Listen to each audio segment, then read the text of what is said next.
ETF index mutual funds నేర్చుకుని stock మార్కెట్లో రాణించాలనుకుంటున్నారా? వెంటనే ఈ నెంబర్కి కాల్ చేయండి.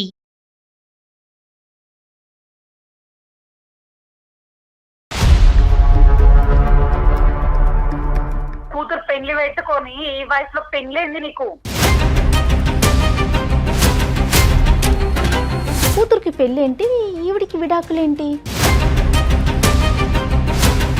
నాకు పెళ్లి అయ్యింది, నాకు ఒక పాప ఉంది అని అన్న తర్వాత నా మీద మోజు తీరింది. నీకు ఆమె మీద కనుక ప్రేమ ఉంటే నువ్వు నా పక్కలోకి రాకపోతుండేవి. అయిపోయింది, వాడేసుకున్నారు. 20 years పాటు తాగారు, వాడుకున్నారు, తాగారు, వాడుకున్నారు. మన అమ్మాయి పెళ్ళిడికి వచ్చి పెళ్ళి అవుతే కనుక విడాకులు ఇస్తానని చెప్పారా? అది ఒప్పంద పత్రం రాసుకున్నారా? మూడు ముళ్ళు వేసుకునే టైంలో నా మనసుకు నచ్చిన అమ్మాయి, నేను మ్యారేజ్ కి ముందు ఒక అమ్మాయిని ప్రేమించాను. ఆవిడ అంతకు ముందు ఉండేదనే విషయం నాకు తెలుసు. ఎందుకంటే ఆమె చనిపోయిందని చెప్పారు సార్ నాకు.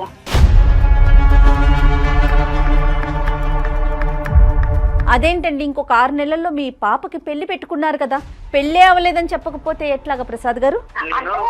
ఆవిడని పెళ్లి చేసుకున్నావు, నేను ఇప్పుడు నీకు ఉంపుడు గతిలాగా ఉండాలి పక్కకి. ఒక బలిపశువు దొరికింది, కట్టేసారా తాడు అని చెప్పారా? అంటే అంతా మీ స్వార్థమేనండి? మనసు చంపుకొని కాపురం చేశాను సార్. నీ కూతురు పెళ్లి చేయాలి, ఇంకో పక్క నుంచి నీ పెళ్లి చేయాలా? మీరేమొచ్చి ఈ పీటల మీద కూర్చోండి, మీ కూతురు ఏమొచ్చి మీ అల్లుడితో పాటు పక్కన వేరే పీటల మీద కూర్చుంటుంది. ఇదేనండి సాంప్రదాయం? ఇంకంతా భరించినా కానీ ఆ విడాకులు మాత్రం నేను ఇవ్వలేను బావా. డాక్టర్ కళ్యాణ్ చక్రవర్తి బదులు మీ కూతుర్ని కూర్చోబెట్టాలి ఇక్కడ. మీరు మా ఆవిడ నొప్పింది సార్. ఆమెనైతే మ్యారేజ్ చేసుకోను కానీ ఈవిడ దగ్గరే ఉంటాను. కాకపోతే ఎక్కువ రోజులు ఆమె దగ్గరే ఉంటాను. ఓర్ నీకు తన్నరా బాబు. నమస్తే కళ్యాణ్ గారు. విజయ్ గారు. కళ్యాణ్ గారు, మనకి సుమా అని ఒక ఆవిడ మనకి మెయిల్ చేశారండి. విషయం ఏంటంటే తనకి పెళ్ళై 20 ఏళ్ళు అవుతుంది. కూతురికి ఒక 6 నెలల్లో పెళ్ళట. నా కూతురికి పెళ్ళైతే నేను విడాకులు తీసుకోవాలి. నాకు చాలా షాకింగ్ అనిపించింది. కూతురికి పెళ్ళేంటి, ఈవిడికి విడాకులేంటి అని కొంచెం క్లియర్గా చదివాను నేను. నాకైతే విషయం అర్థమైంది, కానీ చాలా అర్జెంటు, ఇమీడియట్గా తనతో మీరు మాట్లాడాలి. తప్పకుండా. సుమ మనకి నెంబర్ ఇచ్చారు, నేను ఒకసారి మాట్లాడతాను, కాల్ చేస్తాను. ఎస్ ఫోన్ కాల్లో అండి, తను రావడానికి సిద్ధంగా. Right, okay, no problem. Then నేను కాల్ చేసేస్తాను. మరి తేల్చేద్దాం, నో ప్రాబ్లం.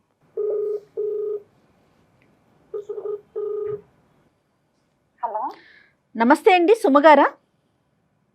అవునండి, ఎవరు?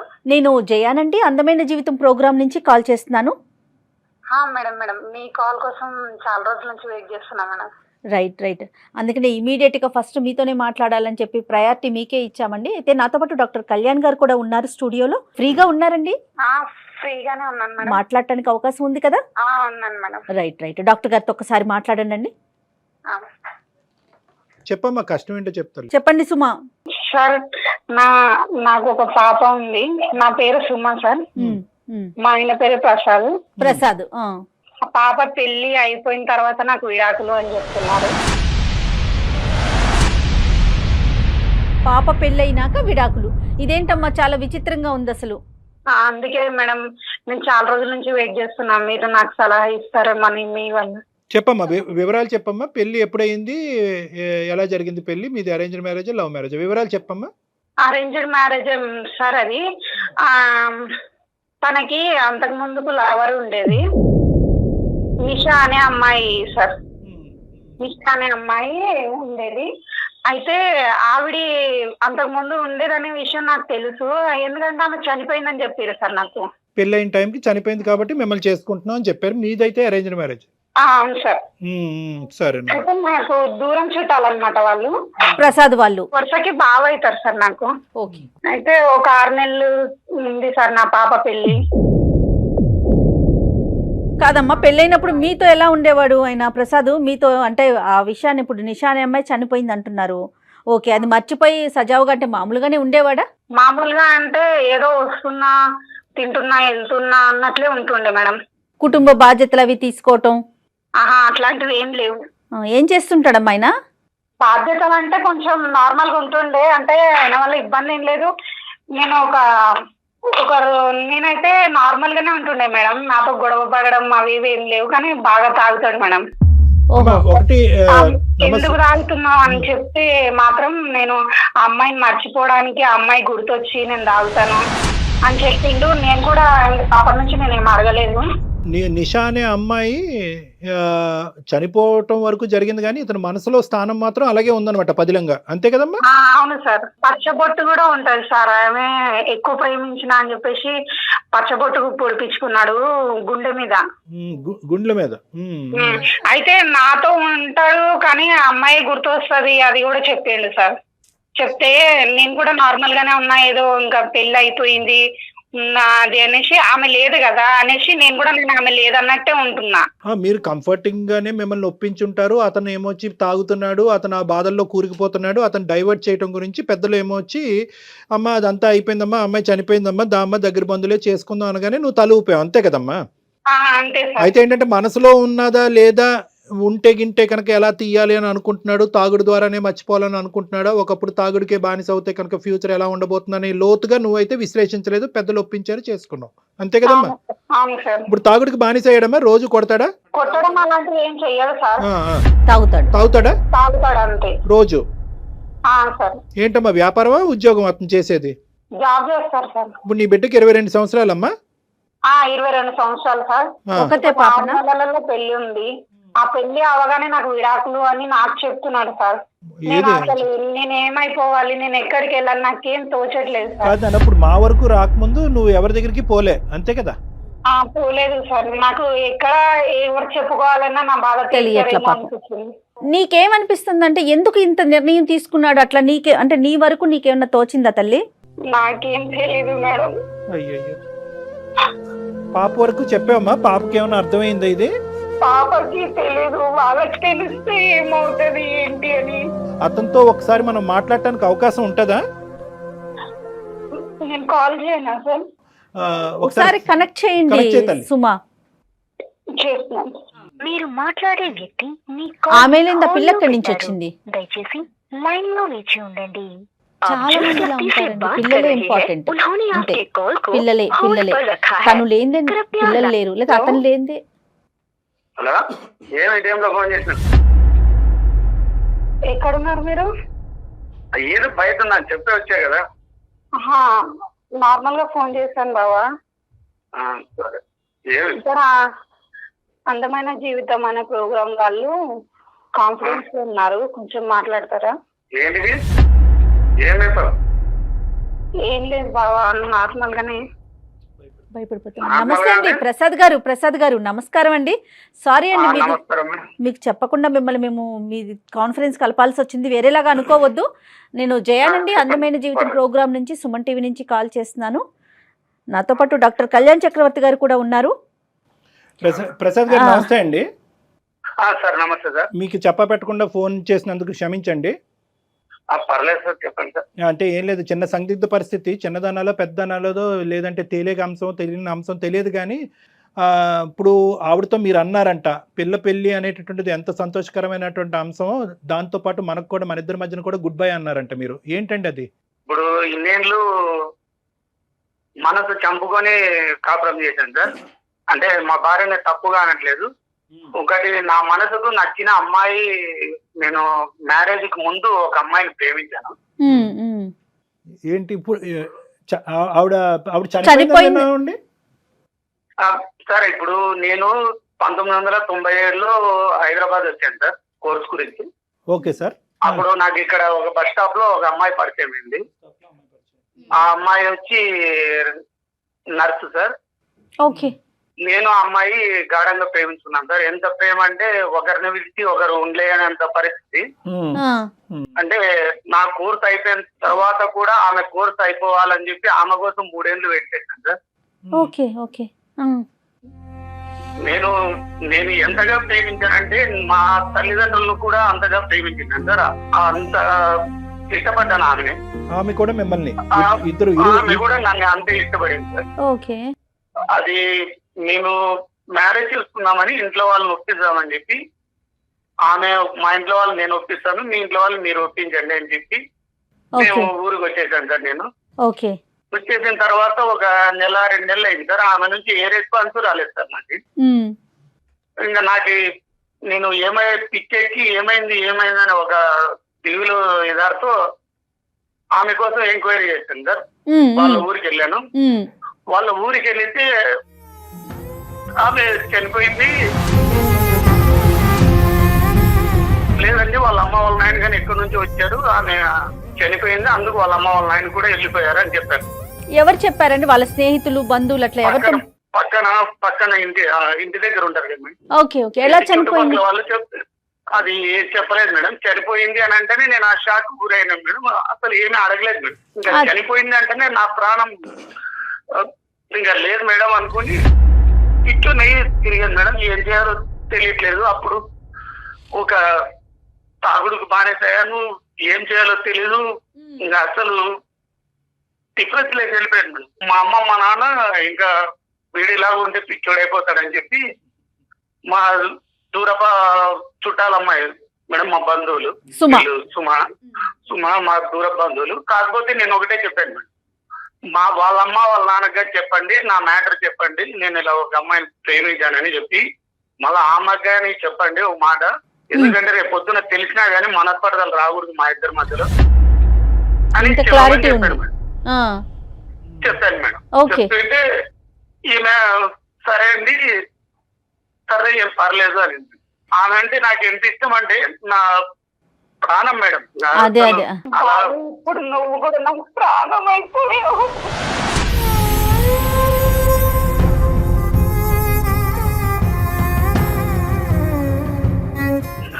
నువ్వు ఏడవద్దు. నేనేం చేయాలి చెప్పు. ఇప్పుడు నేను ఇన్ని రోజులు ఉన్నా కదా మీకోసం, 23 నుంచి ఉన్నా కదా. ఇప్పుడు నా కోసం నేను కానీ ఉండాలి కదా. ఎన్ని రోజుల నుంచి ఇదే అర్థం చేసుకున్నావా బాబా నన్ను?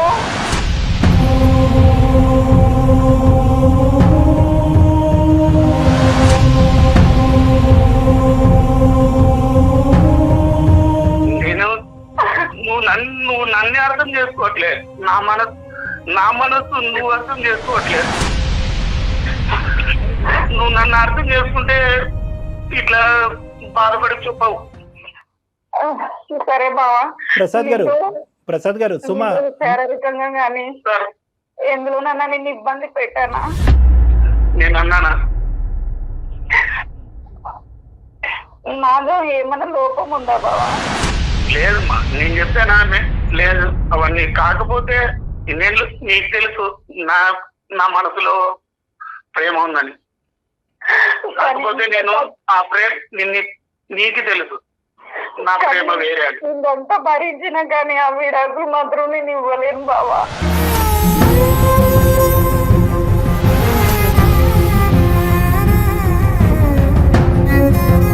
మేడం నాకు కొంచెం హెల్త్ బాగాలేకుండా మేడం. ఒక హాస్పిటల్కి వెళ్ళాను. ఓకే. ఒక హాస్పిటల్కి వెళ్ళిన తర్వాత నిషా ఫ్రెండ్ అక్కడ పలకరించింది మేడం. నిషా ఫ్రెండ్ పలకరించింది మేడం. ఎలా ఉన్నారు ఏం కదా అంటే నాకు ఆమె అప్పుడు కనుక్కోలేదు మేడం ఎలా చనిపోయిందని. కానీ ఎలా చనిపోయింది అప్పుడు షాక్ గురైపోయింది మేడం. ఏం చేయాలో అర్థం కాలేదు. అసలు డిఫరెన్స్ లేక వెళ్ళిపోయాను మేడం. అందుకు అది ఎలా చనిపోయింది కనుక్కుందామని ఈమెను అడిగాను మేడం. ఎలా చనిపోయింది, ఏమైంది, ఎందువల్ల అని అడిగితే అన్న ఎవరు చెప్పాడన్న చనిపోయిందని. 1.5 months నుంచి నా దగ్గర ఇక్కడే జాబ్ చేస్తుంది, ఇక్కడే నర్సింగ్ లో చేస్తుంది అన్న అని. హైదరాబాద్ లోనే ఉంటుంది. అసలు అప్పుడు షాక్ గురయ్యాను మేడం. అసలు నా ప్రాణం ఒక్కసారిగా నన్ను మాట్లాడిస్తే నా మనసు లేచి నాతో మాట్లాడితే ఎలా ఉందో అలా ఫీలింగ్ వచ్చింది. ఆమె బయటకు పిలుచుకొని వస్తాను అనింది మేడం. అన్న నేను నిషాన్ని పిలుచుకొని వస్తానన్నా, మీరు మాట్లాడండి, చాలా రోజులు అయింది కదా అంటేనే ఒక్కసారిగా ఏం చేశాను మేడం. అసలు అది ఎలాగంటే ఒక్కసారిగా నా ప్రాణం డబ్బని కనపడితే ఎలా ఉంటుందో అలా వచ్చేసింది మేడం. ఏమో ఇప్పుడు ఆమె నా జీవితం అనుకున్నా, ఆమె నా సర్వస్వం అనుకున్నా, ఆమె ఒక్కసారిగా కనపడేదానికి ఏం చేయాలో అర్థం కాదు. మీరు మాట్లాడారా, చూసారా నిషాని? చూశాను మేడం, మాట్లాడారు మేడం, ఒకరికొకరు మాట్లాడుకున్నాం. తనకి పెళ్ళయిందండి? మ్యారేజ్ కాలేదండి. ఇంతవరకు చేసుకోలే. చేసుకోలేదండి. మరి అసలు చనిపోయింది అని అంత పెద్ద మాట ఎలా క్రియేట్ చేశారండి వాళ్ళ ఊర్లో? అదే తెలియదు మేడం. అదే అడిగే మేడం. వాళ్ళు మాకు సృష్టించుంటారు. ఎవరో కాలంలో మేము అక్కడ నుంచి ఇల్లు ఖాళీ చేసాము, అందువల్ల ఏమన్నా ఇలా చెప్పారు, కరెక్ట్. కొంచెం రూమర్స్ పుట్టిస్తుంటే వచ్చేసాను. ఓకే ఓకే, తనైనా మరి మీకోసం ట్రై చేసి ఉండాలి కదా. మీరు వెళ్ళారు అక్కడ దాకా, ఇన్ని సంవత్సరాలు ఎక్కడున్నారు ఏంటనేది మరి అప్పుడు అమ్మాయి ఉన్న ప్రయత్నం చేసిందటనా? అవన్నీ నేను అడగలేదు మేడం. ఇక చూసిన ఆనందంలో మీరు ఇంకా అక్కడ దాకా వెళ్ళలా, అమ్మాయి బతికుంది, హ్యాపీ. నెక్స్ట్ ఏంటండి ఇప్పుడు? ఇంకోటి మేడం, ఆమెకైతే మ్యారేజ్ కాలేదనింది. నేను మ్యారేజ్ చేసుకున్నానని కూడా చెప్పలేదు మేడం ఆమెకి. అదేంటండి, ఇంకొక 6 నెలల్లో మీ పాపకి పెళ్లి పెట్టుకున్నారు కదా, పెళ్ళే అవ్వలేదని చెప్పకపోతే ఎట్లాగా ప్రసాద్ గారు? అంటే మీ ప్రసాద్ గారు, సార్ మీ బాధను నేను అర్థం చేసుకోగలను. ఇనీషియల్గా ఏంటంటే ఫోన్ కలపగానే నానా బూతులు తిడదాం అనుకున్నాను నేను అసలు మిమ్మల్ని. కానీ ఎక్కడైతే కనుక మీరు ఆ ప్రేమ అనేటటువంటి పదం, ఆ గాఢమైనటువంటి బంధం గురించి మాట్లాడారో ఆటోమేటిక్గా నేను సౌండ్లెస్ అయిపోయాను. జయ గారే అన్నీ అడిగారు. ఇప్పుడు మాత్రం నాకు ఇది నచ్చట్లేదు. మీకు పెళ్ళి అయిందనే అంశం ఏం దాచిపెట్టవలసిన అవసరం ఏమి? అంటే ఆ సిచ్యువేషన్ లో చెప్పలేకపోయాను సార్. ఆమె మ్యారేజ్ నా కోసం వెయిట్ చేస్తుంది. తను చేసుకోలేదు కదా, నేను చేసుకున్నానని చెప్తే ఎలా అర్థం చేసుకుంటుందో అని మీరు ఆగిపోయారు, అంతేనండి? అంతే మేడం.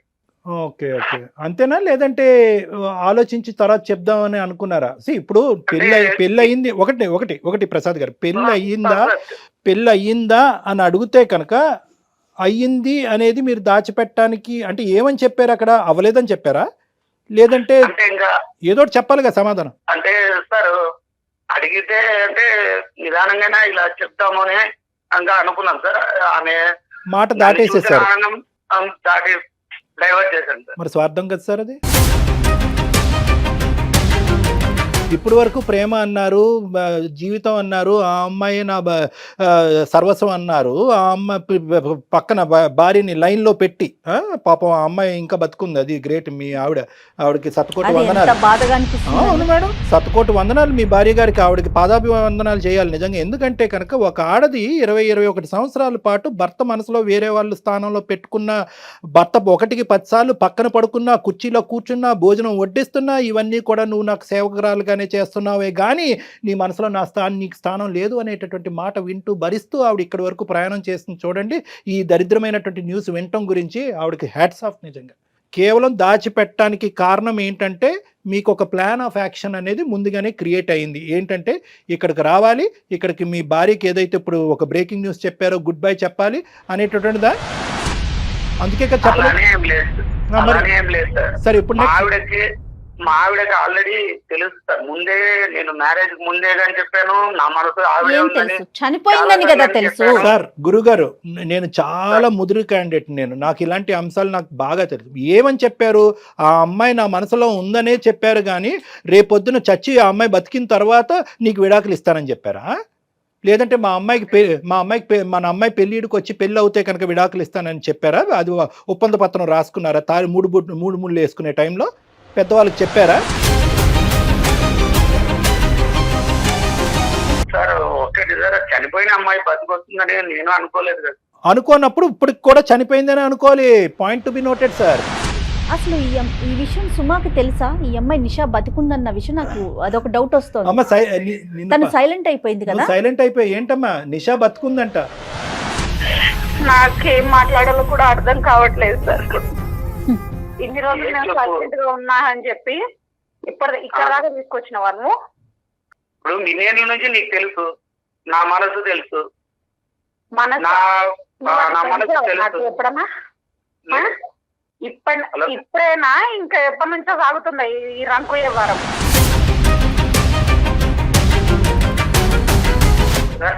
నేను ఇంకోటి నీకు చెప్పా, ఇది నేను ఎప్పటి నుంచో చేయలే. ఇంకోటి ఇప్పుడు ఆ అమ్మాయి ఇప్పుడు ఇదిగా నేను నీతో చెప్తున్నా, ఇంతవరకు నీకు చెప్పలే, ఇప్పుడు చెప్తున్నా. ఇప్పుడు అది సార్ వాళ్ళు అడిగితే చెప్పా. ఇప్పుడు ఆల్రెడీ అమ్మాయి బతికొచ్చిందని నాకు ఎప్పుడు తెలిసింది? మొన్న మనం హాస్పిటల్కి వెళ్ళాం కదా. నాశనం అయిపోయింది. నువ్వేంది ఇట్లా చేస్తున్నావు? నేనేమైతే వాళ్ళు కూతురు పెళ్లి పెట్టుకొని ఈ వయసులో పెళ్లింది నీకు. మేమేమైపోవాలి? అల్లుడేమంటాడు? పరువు ఏమైపోతుంది? అది కూడా సమస్య కాదు. ఇప్పుడు సమస్య అంటే ఇప్పుడు ఇన్నేళ్ళు మీకోసం, ఇప్పుడు నా కోసం నేను ఉండాలి కదా. నా కోసం అంటే అసలు మేమేమైపోవాలా? నీకోసం ఏంటండి? అంటే నువ్వు సంతోషంగా ఉండాలి, పెళ్లి చేసేసి నీకు కడుపున పుట్టిన బిడ్డ నీ కూతురు సంతోషంగా ఉండాలి. మరి మిమ్మల్ని నమ్ముకుని వచ్చింది సుమ, తన పరిస్థితి ఏంటి? ప్రసాద్ కూతురు ఎలా సంతోషంగా ఉంటది? ఎలా ఉంటది అది? కరెక్ట్ అమ్మా. కావాలి. సుమా ఒక్క నిమిషం నాన్న. ప్రసాద్ గారు, సార్ నాకు అన్నయ్య తమ్ముడు మీరు తెలియదు కానీ తమ్ముడు ఒక్క నిమిషం వినండి. సార్ ఏంటి మీ కోర్స్ ఆఫ్ యాక్షన్ ఏంటి చెప్పండి. ఇప్పుడు ఇది ప్లాట్ఫాము. ఇప్పుడు ఆ అమ్మాయికి ఏంటంటే చాలా పెద్ద గిఫ్ట్ ఇచ్చారు మీ భార్యకి. మీ భార్యకి పాపకు కూడా ఇద్దరికి చాలా పెద్ద గిఫ్ట్ ఇచ్చారు మీరు, రిటర్న్ గిఫ్ట్. ఏం చేద్దాం అనుకుంటున్నారు నెక్స్ట్ ఏంటి? అసలు మీ నోట్లోంచి ఇంకా ఏం రాలేదు. ఎలా కంక్లూడ్ చేద్దాం అనుకుంటున్నారు ఈ వ్యవహారాన్ని, ప్రేమ వర్సెస్ పెళ్లి? సార్ ఇంకోటి, నేనైతే మనసు మా అమ్మ నాన్న చేసిండే మ్యారేజ్ సార్ ఇది. యాక్చువల్లీ ఇంకోటి ఎందుకంటే మాకి ఒక సిస్టర్ ఉంది సార్, ఒక తమ్ముడు ఉన్నాడు సార్. వాళ్ళని దృష్టిలో పెట్టుకొని చేసుకున్నాను సార్ మ్యారేజ్. ఎందుకంటే రేపొద్దున అమ్మా నాన్న ఏమన్నారంటే రేపొద్దున వాళ్ళకి చేస్తే పెద్దోనికి మ్యారేజ్ కాకోకుండా చెల్లెలు తమ్మునికి ఎలా చేస్తారు అని అడుగుతారు, ఏదైనా లోపాలు ఉంటాయిరా అని అడుగుతారా, మన దూర బంధువులే అని చెప్పింటేనే మ్యారేజ్ చేసుకున్నాను సార్. ఒక బలిపశువు దొరికింది కాదు ప్రసాద్ గారు, ఒక బలిపశువు దొరికింది కట్టేసారా తాడు అని చెప్పారా? అంటే అంతా మీ స్వార్థమేనండి. మీ చెల్లెలికి, మీ తమ్ముడికి, మీ అమ్మకి, మీ నాన్నకి, మీ పుట్టిన బిడ్డ వీళ్ళే సంతోషంగా ఉండాలి. బయట నుంచి వచ్చిన మరి ఆ పిల్ల పరిస్థితి ఏంటి? ఆ అమ్మాయి గురించి ఆలోచించరా? ఏం మాట్లాడుతున్నారండి ప్రసాద్ గారు మీరు? అసలు మేడం నేను ఒక ఎంత స్వార్థంగా మాట్లాడుతున్నారో తెలుసా? మీరు నా ఎమోషనల్ అర్థం చేసుకోవట్లేదు. ఏం ఎమోషన్? మరి అలాంటప్పుడు ఆ రోజు స్ట్రాంగ్ గా చెప్పాల్సింది, నాకు ఈ పెళ్లి వద్దంటే వద్దని కూర్చోవాల్సింది. ఒక్క నిమిషం సార్. ఇప్పుడు వరకు మీరు జర్నీ చేసినటువంటి పీరియడ్ ఆఫ్ టైం 22 ఇయర్స్ గురుగారు. 22 ఇయర్స్ పాటు ఒక ఆడదాన్ని నమ్మించి మీరు పెళ్లి చేసుకుని ప్రతి రాత్రి అమ్మాయి పక్కన పడుకుని నిషా నిషా నిషా అనుకుంటూ ఈ అమ్మాయిని అనుభవిస్తూ నానా నరకాన్ని చూపెట్టారు. ఇమోషనల్గా ఒక టార్చర్ చూపెట్టారు ఈ అమ్మాయికి. ఈరోజు వేరే అమ్మాయి మీ జీవితంలో మళ్ళీ అదే అమ్మాయి మళ్ళీ మీ జీవితంలో వచ్చిందని చెప్పి ఇంక చేతులు దులిపేసుకుని అప్పుడు బలవంతంగా పెళ్లి చేసుకున్నారు కాబట్టి నేను ఇలా పెళ్లి చేసుకున్నాను అన్నారు. ఎవరండి కాపురం చేయమన్నారు మిమ్మల్ని?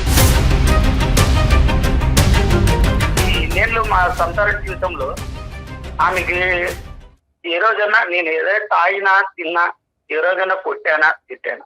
మీ డెఫినేషన్లో ఒక ఆడదాన్ని ఏడిపించేటటువంటి లిస్ట్ ఆఫ్ థింగ్స్లో మీ డెఫినేషన్లో కేవలం తాగి కొడితేనే అది వస్తుందా, లేదంటే ఇది ఇంకా హింస? అదే అండి ఒక ఆడది ఆశించేది? ఇది కాదా ఇమోషనల్ టార్చర్? ఈ అమ్మాయే ఒక వ్యక్తిని ప్రేమించింది, ఆ వాడు చనిపోయాడు, పెద్దవాళ్ళు తీసుకొచ్చి ఆ అమ్మాయి మారట్లేదని చెప్పి మీకు పెళ్లి చేశారు. ప్రతిరోజు ఈ అమ్మాయి మీ పక్కలో ఉంటూ ఆ వాడిని తలుచుకుంటూ మీ పక్కన పడుకుంటుంది. ఒప్పుకుంటారా? సార్ ఇప్పుడు మీరే అడగండి సార్, ఆమెకి ఏమన్నా అది అనవసరం ప్రసాద్ గారు. మీకు మాటలు రావట్లే, మాటలు ఎత్తుక్కుంటున్నారు. ఎందుకంటే కనుక మాటలు దొరలుతున్నాయి. మాటలు ఎందుకు ఎత్తుకుతున్నారు, దొరలుతున్నాయి అంటే కనుక మీ మనస్సాక్షికి ఇక్కడ తెలుసు మీరు తప్పు చేస్తున్నారని చెప్పి, అన్యాయం చేస్తున్నారని చెప్పి. ఇక్కడ కూర్చోవలసింది నేను కాదు, ఈరోజు నేను కాదు. ఇక్కడ ఎవరిని కూర్చోబెట్టాలో తెలుసా? ఈ స్థానం నిర్ణయం తీసుకోవాల్సినటువంటి ఈ స్థానంలో డాక్టర్ కళ్యాణ్ చక్రవర్తి బదులు మీ కూతురిని కూర్చోబెట్టాలి. ఇక్కడ కూర్చోబెడదామా? ఉందా? దమ్ముందా మీకు? మీ కూతురిని తీసుకొచ్చి ఇక్కడ నా కుర్చీలో కూర్చోపెడదాం, లైవ్లో చూపెడదాం. ఆ అమ్మాయి నిర్ణయం తీసుకుంటుంది, పెళ్లి చేసుకుంటుందా లేదా, ఇప్పటి వరకు నా నాన్న ఏం చేశాడు ఏం చేయలేదు అని చెప్పి మీకు సన్మానిస్తుందా, క్యాంటీన్ నుంచి మీ మొహం మీద ఉమ్మేస్తుందా, అప్పుడు చూద్దాం. తప్పుగా అనుకోకండి నా మాటలు. ఇదంతా కూడా స్వార్థం అంటారండి, జీవితం అనరు, స్వార్థం. సార్ నేను మ్యారేజ్ అయిపోయిన తర్వాతనే ఇస్తానన్నాను సార్. ఏంటి మ్యారేజ్ అయిన తర్వాత ఇచ్చేది? ఇస్తరాకు ఏమి ఇస్తారండి? ఇస్తరాకులు ఇస్తారా మ్యారేజ్ అయిన తర్వాత? తమలపాకులు ఇస్తారా? ఏంటండి లెక్క? మీరు నాకు చాలా డౌట్. సారీ నేను ఇలా అంటున్నా, నన్ను అనుకోకండి. మీరిద్దరూ ముందు నుంచే మీరు నిషాతో కాంటాక్ట్లో ఉన్నారు, మీ ప్రయాణం ఇంతకు ముందు నుంచే నడుస్తుంది. పాప పెళ్లి డిక్లేర్ అయిన తర్వాత 6 నెలల తర్వాత పెళ్లి అవుతుంది అనేటప్పటికీ మీరు ఇప్పుడు ఈ నిర్ణయం తీసుకుని మా దగ్గరికి వచ్చి కూర్చున్నారు కొత్త డ్రామాతో. సార్ లేదు సార్, మా కూతురు మీద ఒకటి సార్, నాకు అన్ఎక్స్పెక్టెడ్ గా కూతురు మీద ఒట్టేయకండి. కూతురు మీద ఒట్టేసే హక్కు లేదు మీకు. అన్ఎక్స్పెక్టెడ్ గా జరిగినటువంటి దాన్ని మేము అందరూ అక్షింతలేసి దీవించాలి. అక్కడ ఒక పక్క నుంచి నీ కూతురు పెళ్లి చేయాలి, ఇంకో పక్క నుంచి నీ పెళ్లి చేయాలా? నీ అని మొదలవుతుంది ఇప్పుడు నా భాష. మీరేమొచ్చి ఈ పీటల మీద కూర్చోండి, నీ కూతురు ఏమొచ్చి మీ అల్లుడితో పాటు పక్కన వేరే పీటల మీద కూర్చుంటుంది. ఇదేనండి సాంప్రదాయం? ఇదే నా కుటుంబ వ్యవస్థ? ఇదే నా పెళ్ళి? ఏమండి మీరు తాగి చనిపోయి ఉంటే కనుక నో ప్రాబ్లం, ఇక్కడ ఎవరు బాధపడి ఉండేవారు కాదు. ఇక్కడ మీరేంటంటే మీరు అంటూ ఒక నమ్మకంగా ముందుకొచ్చి పెళ్లి చేసుకున్నారు. సుమ వచ్చి ముందుకొచ్చి, నేను ఇందాక సుమాని తిట్టాను, నేను ఇందాక ఏమమ్మా ఒక మగాడు వచ్చి అంత దరిద్రంగా నీ పక్కన కూర్చొని మాట్లాడుతూ ఉంటే కనుక నువ్వు ఖండించరాదు, మనిషిని ఎక్కడ నిలబెడతాంటే జయ గారు అన్నారు. ఎంతమంది ఆడవాళ్ళకి ఆ ధైర్యం వస్తుందంటే నో, మొక్కగా వంగంది మానయ్య వంగదు. మీకు అలవాటు అయిపోయింది. మీ మందు ఎలాగైతే మీ శరీరంలో ప్రవహిస్తుందో ఈ నిష ఏమొచ్చి ఒక నషా కింద అయ్యి మీ శరీరంలో ప్రవహిస్తుంది. దీన్ని ఆనకట్ట వేయవలసినటువంటి పరిస్థితి పెళ్ళైనటువంటి కొత్తలోనే ఈ అమాయకురాలు చేసుంటే కనుక ఈ దరిద్రం ఈరోజు చూసేటటువంటి అవసరం ఉండదు. మీరేదో సినిమా స్టోరీ చెప్తే ఇక్కడ చెవుల్లో పువ్వులు పెట్టుకుని ఎవరు లేడండి. తెలియదు సార్, అసలుకి నాకు ఆమె చనిపోయింది అని అనుకున్నాను, కానీ ఇలా నా కథ మలుపుతుందని నేను ఎప్పుడు అనుకోలేదు. ఏ కథ మలుపు? వాళ్ళ జీవితంలో మలిపేమో. వాళ్ళు ఏదో పెద్ద సినిమా తీసుకోండి మీరిద్దరు కలిపి, జీవితాన్ని మంచి స్టోరీ రైటర్ ఎవరైనా డైరెక్టర్ ప్రొడ్యూసర్ ఉంటే కనుక ఈ సినిమా స్టోరీ చెప్పి మళ్ళీ కలిసినటువంటి పాత ప్రేమ హింస పెట్టి బాధ పెట్టి భార్యను పంపించేశాడు అనేది ఏమైనా స్టోరీ పెట్టుకుంటే స్టోరీ లైన్ చేసుకోండి. కానీ ఇవేం మేము నమ్మటానికి లేము.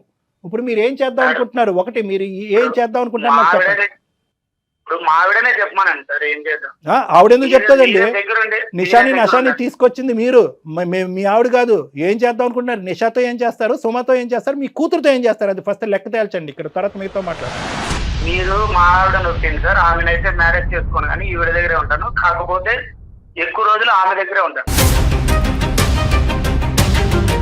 గాడిది గుడ్డేం కాదు. ఇప్పుడు ఏం మాట్లాడుతున్నారు మీరు? ఏంటండి మాట్లాడేది మీరు? అంటే ఏంటి, భార్యని ఇక్కడ పెట్టుకుని పక్కన ఇంకో దాన్ని ఉంచుకుంటారా? మీరు ఎన్ని రోజులు వస్తారో మాకు అర్థమైంది లేండి. ఇంకా అక్కడే తెచ్చేస్తారు. ఇక్కడ రావడానికి మీకు డెస్టినేషన్లో ఇక్కడ ఏం లేదు కదా. మీకు అట్రాక్షన్ అయిపోయింది. వాడేసుకున్నారు 20 years పాటు. తాగారు, వాడుకున్నారు, తాగారు, వాడుకున్నారు. సుమా వింటున్నావమ్మా ఆయన ఏమంటున్నారు? సార్ అలాగని ఎలాగంటారు సార్? ఇంకోటి, ఒక అమ్మాయి మనకు నచ్చిన అమ్మాయి దగ్గర ఉంటానని అనుకోవచ్చు కదా సార్ మీరు. నేను కూడా మీరు నాకు మనసు నచ్చారనే కదా నేను చేస్తున్నా మీతో సంసారము. అంటే మీరు ఏమనుకుంటున్నారు ఇప్పుడు? అంటే ఆవిడని పెళ్లి చేసుకున్నావు, నేను ఇప్పుడు నీకు ఉంపుడు గతిలాగా ఉండాలి పక్కకి.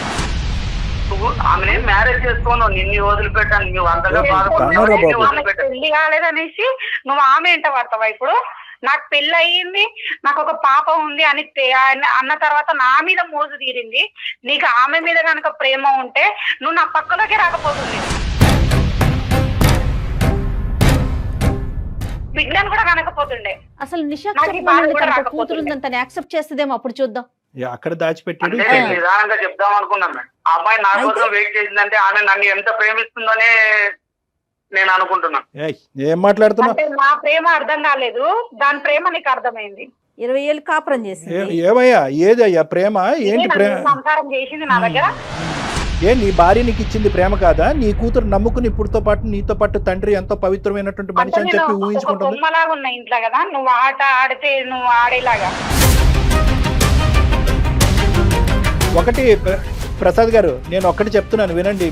మీలో కూడా ఎక్కడో చోట మంచితనం అనేది, మానవత్వం అనేది ఉంది అనే నమ్మకంతో కూడా నేనేంటంటే ఇంకో లెవెల్కి వెళ్లకుండా చాలా మర్యాదపూర్వకంగా నేను మాట్లాడుతున్నాను. ఇప్పటికీ కూడా నాకు మీ మీద ఎటువంటి ద్వేషం లేదు, నేను మీ శత్రువుని కాదు. ఒక మానవతా దృక్పథంతో మీకు మీ ప్రేమ అనేది ఎంత ఇంపార్టెంటో మీరు మీ భార్యకి మీ కూతురికి అంతే ఇంపార్టెంట్. ఇది ఫస్ట్ గుర్తుపెట్టుకోండి. నెంబర్ 1. నెంబర్ 2, ఎట్టి పరిస్థితుల్లో మీ భార్య మీకు విడాకులు ఇవ్వదు. మీరు తాగుడు ఆపేసి మీరు చేసినటువంటి తప్పు ఏంటి అనేది రియలైజ్ అయ్యి ఇప్పుడు కానీ తర్వాత కానీ ఇక్కడ జరిగేటటువంటి వాస్తవ పరిస్థితి మీ నిషాకి చెప్పండి. Most important. ఎందుకంటే ఆ అమ్మాయికి మెడకాయ మీద తలకాయ ఉంటే కనుక నిజంగా ఆ అమ్మాయిలో ఒక ఆడది అనేటటువంటి ఒక మానవత్వం అయినటువంటి ఒక యాంగిల్ ఉంటే కనుక సచ్చినా కూడా ఇందులో వేలు పెట్టదు. నెంబర్ 1 నేను అనుకుంటున్నా. ఆ అమ్మాయి కేరళ నేనైతే ఒకటే అనుకుంటున్నా. వినండి, నేనైతే ఆమె నన్ను ఇప్పటికీ ఇష్టపడుతుంది కాబట్టి సార్ ఒక్క నిమిషం. మీరు ఏమన్నా ఊహించుకోండి గురుగారు. ఎందుకంటే మీ ప్రేమ అనేటటువంటి దాని మీద మీకు చాలా బలమైనటువంటి నమ్మకం ఉంది కాబట్టి మీరు ఎన్నన్నా కథలు అల్లుకోండి, ఏమన్నా ఊహించుకోండి. కానీ నా ప్రేమ కనిపిస్తలేదు సార్, ఆమె ప్రేమనే కనిపిస్తుంది. అది ఒక మత్తమ్మ. నషా పెట్టింది ఇక్కడ. ఒక్క నిమిషం వినండి నేను చెప్పేది. ఆ మత్తు తీరాలంటే నేను లెక్క చెప్తాను. ఒక్క నిమిషం. నీ భార్య అయితే విడాకులు ఇవ్వదు. నెంబర్ 1. నిషాకి చెప్పండి. నిషా నేను అనుకోవటం 210% వద్దురా Accept బాబు, చేయదు. ఎందుకంటే నేను ఒక ఆడదాన్ని, ఆ అమ్మాయి కూడా ఒక ఆడదే. 40 సంవత్సరాల క్రితం నాది ప్రేమ అంటే కనుక మంది 3 సంవత్సరాల ప్రేమ, నీ భార్యది 22 సంవత్సరాల పాటు ప్రేమ. అక్కడ మీ ఇద్దరు సాక్ష్యంగా ఒక ఆడపిల్ల ఉంది, పెళ్లి కావాల్సినటువంటి ఆడపిల్ల ఉంది అని చెప్పి నీకు స్పెషల్గా ఒక బంగారు ప్లేట్లో గడ్డి పెడుతుంది. కాబట్టి ఇక్కడ సార్ ఒకవేళ ఆమె ఒప్పుకుంటే సార్, ఆమెకి బుద్ధి లేదనుకోవాలి. అదే అందుకు దశల వారిగా చెప్తానని అంటున్నానుగా. ఫస్ట్ అది ప్లాట్ఫామ్. మీకు అంత లెక్క బాగానే ఉంది, మీరు ఏం ప్రయాణం చేశారో, ఎంత దొంగ ప్రయాణం చేశారో, నీలాంటి వ్యక్తితో అసలు ఈ అమ్మాయి ఎందుకు కాపురం చేస్తున్నా అనేది నాకు బాధగా ఉంది. పెళ్లి కావాల్సినటువంటి పిల్ల దగ్గరలో ఉంది కాబట్టి అమ్మ తల్లి బంగారం నువ్వు ఉండమ్మా ఇటువంటి మనిషి అయినా అని చెప్తున్నాను. కానీ ఇంకొక ఫేస్ ఉంటే కనుక తూ అని చెప్పి ఉమ్మేసి నీ అమ్మాయి కూతురుతో పాటు వెళ్ళిపోయి నీ దారిని తీసుకోమ్మా అని చెప్పుండేవాడిని. సరే, నేను వినండి, నా మాట పూర్తిగా వినండి. నిషాకి చెప్తావు. నిషా కానీ నిషాకి చెప్పిన తర్వాత నిషాతో నువ్వే కాదు ఈ అమ్మాయి కూడా మాట్లాడుతుంది. మాట్లాడకపోతే మేము ఇక్కడ ఉండి మేము మీ ఇద్దరితో నిషాతో అందరినీ కూర్చోపెట్టి మేము మాట్లాడతాం. నిషాకి ప్రత్యేకంగా ఇది తెలియవలసినటువంటి అవసరం ఉంది. ఇంత వాడి వేడి ఉండేటటువంటి దాంట్లో ఆ అమ్మాయి వేలు పెడితే కనుక మళ్ళీ కేరళ పారిపోద్ది ఆ అమ్మాయి. సో కాబట్టి నేను చెప్తున్నాను, అది ఒకటి. ఒకప్పుడు మీరు అన్నటువంటి సందిగ్ధమైనటువంటి సూపర్ కాంప్లికేటెడ్ క్వశ్చన్ ఏదో అడిగానని మీరు ఫీల్ అవుతున్నారు కదా. ఒకప్పుడు నిషా ఒప్పుకుంటే, అసలు నిషా ఎవరండి ఒప్పుకోవటానికి ఒప్పుకోకపోవటానికి? ఆ అమ్మాయికి ఎంత దమ్ము ధైర్యం ఉంటే కనుక మీ జీవితంలో వేలు పెడుతుంది. అప్పుడు ఏం చేస్తానో తెలుసా, నా పాను నా కింగ్ని తీసుకొస్తాను. ఎవరంటే కనుక మీ అమ్మాయిని, ఆ అమ్మాయిని రంగంలో దింపి, వినండి నిజంగా మీకు తండ్రి అనేటటువంటి ఒక గౌరవము, కూతురు అనేటటువంటి ఒక ప్రేమ ఉంటే కనుక, దమ్ము ఉంటే కనుక మీరు ఈరోజు ఇదే అంశాన్ని నాతో కాదు మీ కూతురుతో డిస్కస్ చేయండి.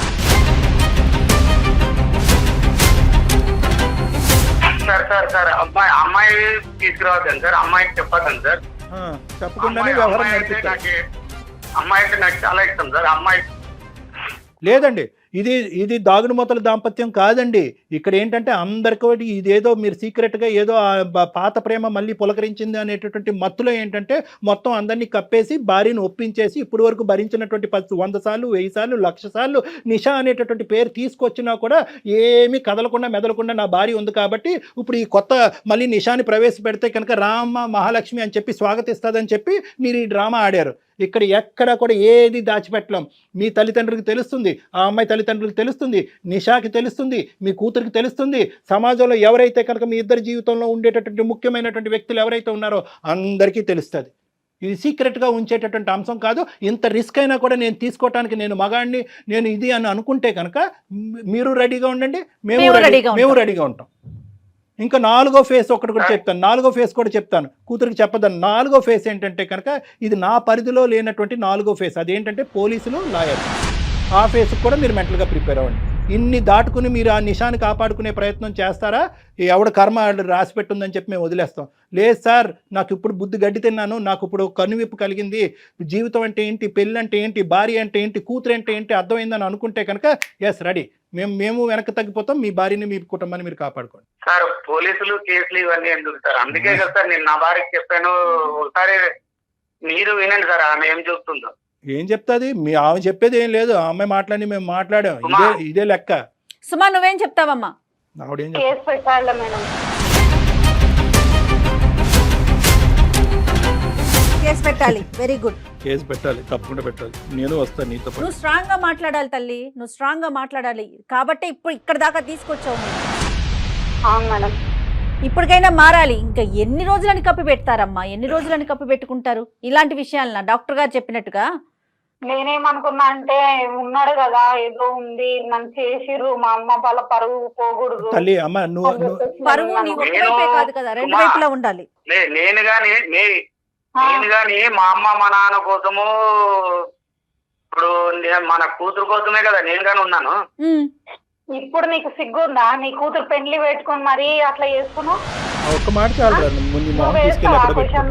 పొద్దున్న ఆ పిల్లని వాళ్ళ అత్తవారింటి వాళ్ళు సరిగ్గా చూసుకుంటారా? వాళ్ళ ఇంట్లో ఎట్లా అవుతుంది? మీ అమ్మ మీ నాన్న విడిపోయిండ్రు, నువ్వు కూడా ఇట్లనే.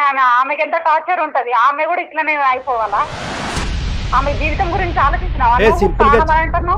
ప్రసాద్, నేను ఒక్కటి సింపుల్ గా చెప్తున్నాను, నువ్వు ఏదన్నా మత్తులో ఉండుండొచ్చు, నా మాట విను ఒకసారి ఆలోచించు. ఇందాక నేను మొదలు పెట్టిన మాటతోని ఇప్పుడు ఎండ్ చేస్తున్నాను. నేను నిషా ఇప్పటికీ కూడా చనిపోయింది, ఇదే ఒక్కటే పాయింట్. ప్లీజ్ ఆమెను బతికించద్దు ప్లీజ్.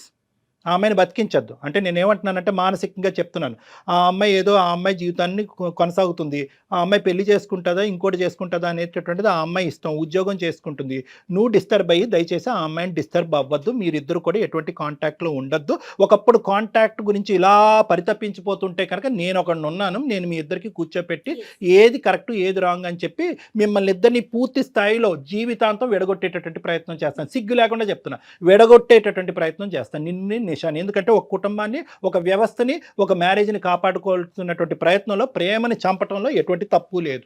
ఎగ్జాక్ట్లీ కళ్యాణ్ గారు, ఒక దొంగ ప్రేమని చంపటంలో కరెక్ట్ గా చెప్పారు. మీరు ఉండలేకపోతే ప్రసాద్ గారు ఒక్కసారి డాక్టర్ గారు అపాయింట్మెంట్ తీసుకొని మీరు పర్సనల్ గా మీరు మీ వైఫ్ నిషాని కూడా రమ్మంటారు కళ్యాణ్ గారు. అంతే, అమ్మాయిని కూడా పిలిపి ఆ అమ్మాయిని కూడా పిలిపించి ఒక్కసారి మీరు డాక్టర్ గారి దగ్గర కౌన్సిలింగ్కి రండి. ఒక 2 సెషన్స్ కూర్చోండి, ఆ తర్వాత మాట్లాడదాం ఈ విషయం. ఇది చాలా మంచి గడియలు. మీ అమ్మాయి ఎంతో ఆనందంగా ఉంది. మంచి పెళ్లి సంబంధం వచ్చిందని ఆ అమ్మాయి చెప్పింది మీ భార్య.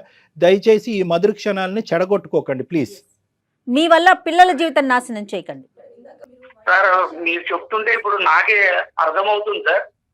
మీరు చెప్పడం చాలా బాగుంది. ఎందుకంటే ఇప్పుడు మీరు చెప్పే విధానం బట్టి ఫ్యూచర్ లో నా కూతురు వాళ్ళు ఎలా బాధ పెడతారు మా విషయం తెలిస్తే నాకే ఒకంతు బాధగానే ఉంది సార్. కాకపోతే మనసులో ఒక ఆమెను పెట్టుకొని అంటే ఇలాగే ఒకటే సింపుల్, ఎలాగ ఉన్నానో అలాగే ఉండాలని. ప్రసాద్ గారు ఇలాంటి చాలా కేసులు నేను చేశాను. నేను ఒకటే చెప్తున్నాను, నష వదలాలి అంటే కనుక మీకు మందు అనే నష కూడా వదలాలి. ఈ రెండు సైమల్టేనియస్ గా జరిగితేనే మీరు నిషాని మర్చిపోగలరు.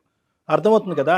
మీరు తాగుడు ఆపేసేయాలి, ఆ అమ్మాయిని కూడా దూరం పెట్టాలి. మొత్తం ప్రోగ్రామ్ అంతా నేను చేస్తాను. మీరు మంచి వ్యక్తి, ఒక మంచి తండ్రి, ఒక మంచి భర్త అని కూడా నేను అనుకుంటున్నాను. కాబట్టి దయచేసి మీరు ఇటువంటి తొందరపాటు నిర్ణయాలు తీసుకొచ్చి అందరి జీవితాలని అస్తవ్యస్తం చెయ్యొద్దు. నా దగ్గరికి రండి, నేను అపాయింట్మెంట్ ఇస్తాను. మనం కూర్చుని మాట్లాడుకుని క్లోజ్ చేద్దాం. ఓకేనా సుమా? సుమా నీకు ఓకేనమ్మా? సార్ మీకు నేను రుణపడి ఉంటాను సార్ నా సంసారాన్ని నిలబెట్టినందుకు. లేదమ్మా, ఆల్వేస్ ఎనీ టైం. ఒకసారి రండి అమ్మా. జాగ్రత్త. Thanks sir. ఓకే. ప్రసాద్ గారు మర్చిపోకుండా మీరు డాక్టర్ గారిని కలవాలండి. సరేనండి? సరే అమ్మా, సంతోషం. సెలవు అమ్మా. All the best. నమస్తే. అందుకేనేమో డాక్టర్ గారు మీరు నిజం చెప్తున్నాను, ఏది వాడాలో అతని మెడిసిన్ ఏంటో మీరు కనిపెట్టారండి వెంటనే. వాళ్ళ అమ్మాయే అతని మెడిసిన్. అతను మనం బెదిరించాలన్నా, భయపెట్టాలన్నా, బ్రతిమలాడాలన్నా కూడా ఆ పిల్లే కరెక్ట్ బాంబును వాడారండి. ఒకసారి వస్తే గనక మీరు కూర్చొని మాట్లాడి కాపురాన్ని సెట్ చేసే ప్రయత్నం చేయండి కళ్యాణ్ గారు. రైట్ అండి, నమస్తే. 30 నిమిషాలలో నొప్పి లేకుండా వేడికోస్ వెయిన్ చికిత్స. ఆవేశ హాస్పిటల్, హైదరాబాద్.